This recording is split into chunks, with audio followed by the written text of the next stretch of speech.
In his inauguration speech, U.S. President Barack Obama assured Americans that while the challenges the world is facing today are not easy to resolve, his administration will do its best to address them. He also reiterated his plans of ushering the economy into recovery and taking action to end conflict in the Middle East. Americans in Dubai celebrated his first day of presidency, but say Obama's term will be critical. Today, I say to you that the challenges we face are real. They are serious and they are many. They will not be met easily or in a short span of time. But know this, America, they will be met.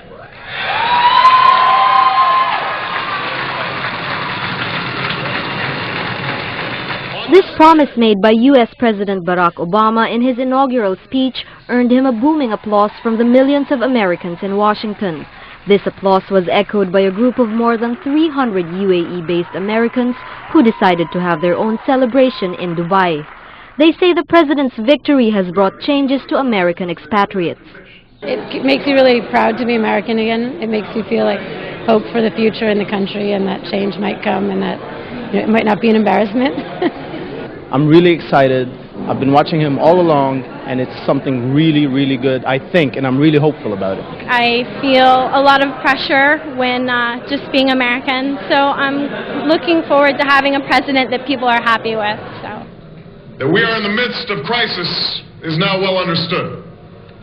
Our nation is at war against a far-reaching network of violence and hatred.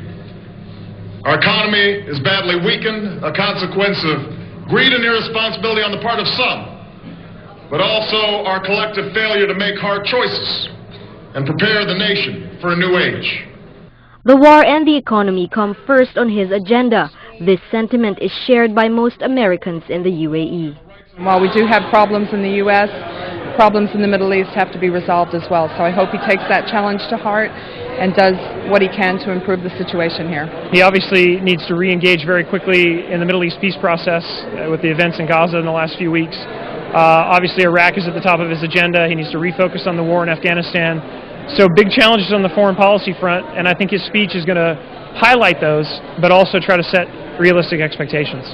Realistic expectations of the new administration are what Obama's supporters have. They know it will not be easy for the president to improve the country's image and economy. The son of former U.S. President Jimmy Carter, who flew in from Riyadh to join the celebration in Dubai, said the world will be watching him closely. The momentum he's got right now is extremely high, and what's going to happen once he starts to actually make these decisions, he's going to aggravate one side or another, and his popularity will come down.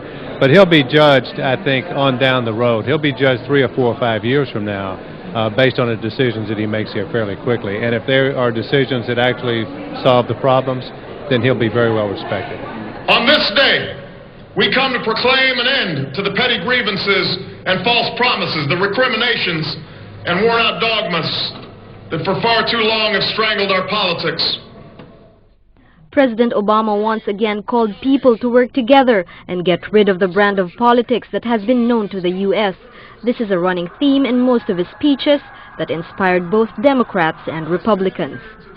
He's got an approval rating now of 80% and or more. And all my life, my whole family, all my grandfathers, everybody was all Republican. But I'm so proud and excited about this event today. It's incredible. I have not always been a Democrat, but I'm proud to say that at this point I fully support President Obama. Their residency in another continent does not stop them from supporting President Obama. They say it will not only be a challenging term for him, but it will also be a test of Americans' sense of responsibility and willingness to change things wherever they are in the world. Zina Zalamea, City 7 News.